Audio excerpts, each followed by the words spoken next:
Once all the pieces of the puzzle are ready, it's time for the epoxy.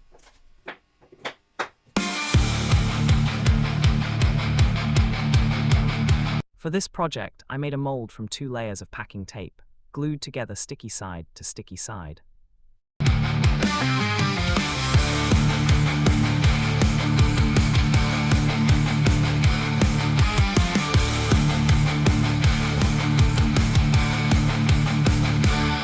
Before pouring the black epoxy, I treat the surface and let it sit for a few minutes to soak in. This helps reduce unwanted staining and also lets you get a sense of the final color.